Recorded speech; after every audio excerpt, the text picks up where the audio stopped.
శుభ శుక్రవారం అంట.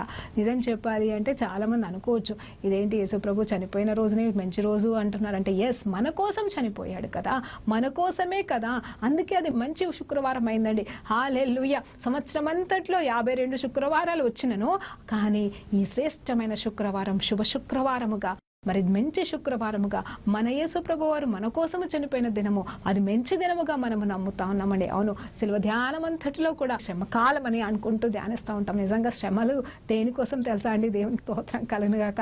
శ్రమ దేనికి తెలుసా అండి? మనం పాపాలని విడిచిపెట్టలేక శ్రమ, విడిచిపెట్టాలంటే శ్రమ, వాటిని జయించలేక శ్రమ, వాటిలో పడిపోతే శ్రమ.